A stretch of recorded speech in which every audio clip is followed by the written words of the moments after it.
If you needed surgery in 1845, your survival depended on one thing: how fast your surgeon could cut. There was no anesthesia, no mercy, no drifting into sleep before the knife touched skin. If you went into an operating theater, you were awake for all of it. And speed was the only thing standing between you and death. Forget the polished steel and sterile quiet of a modern hospital. In the 1840s, an operating room was loud, crowded, and filthy. The floor wasn't cleaned between procedures, it was covered in sawdust to absorb the blood. Surgeons wore black frock coats stiff with dried fluids, the stains almost a resume of past operations. They did not wash their hands. They did not sterilize their instruments. They believed infection came from bad air, not from themselves. But infection was tomorrow's problem. Today's problem was pain. In London, one surgeon built his reputation on outrunning it. Robert Liston, known as the fastest knife in the West End, could amputate a leg in under 30 seconds. While others took minutes sawing through bone, Liston moved with terrifying efficiency. He would shout, "Time me, gentlemen," to the gallery before beginning. It sounds theatrical. It was survival. Without anesthesia, prolonged agony sent patients into shock. The longer the operation, the lower the odds. Liston's death rate was significantly lower than many other surgeons of his time, not because surgery was safe, but because he was fast. To the students watching from the steep wooden galleries, it was a display of skill. For the patients strapped to the table, it was something else entirely.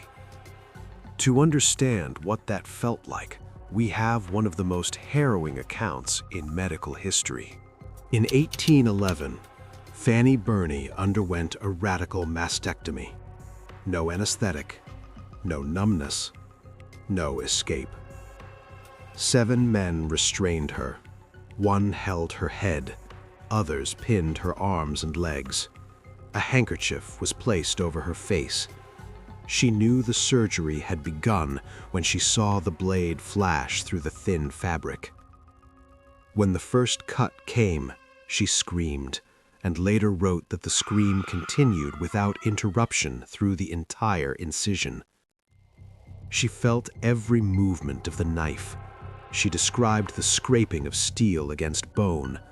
At one point, the pain overwhelmed her vision, but not her consciousness.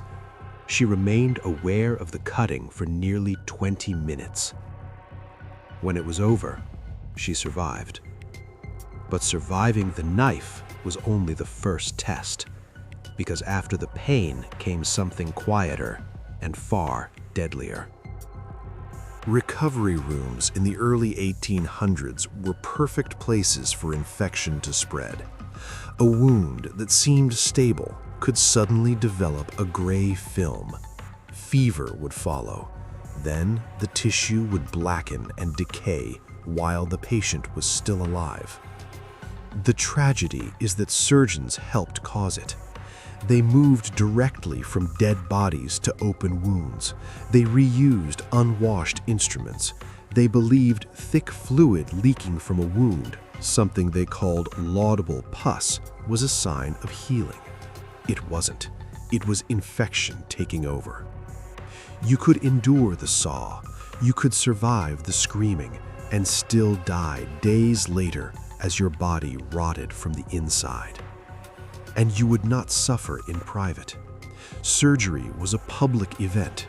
In London, in Philadelphia, in major teaching hospitals across Europe and America, operating theaters were exactly that, theaters. Hundreds of medical students crowded into tiered seating. They leaned forward for a better view. They argued over sightlines. The patient's agony was instruction. The sounds filled the room. The rasp of the saw through bone, the the surgeon's commands, the shuffling of boots, the muffled cries from the table below. That was surgery before 1846. Not healing. How much pain you could survive. And then, in October of that year, anesthesia was publicly shown for the first time. For the first time in history, a patient went under the knife and did not scream. The room fell silent. That silence changed medicine forever.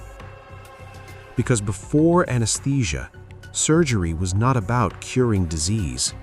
It was about how much pain you could survive. And if you couldn't endure it, you died awake.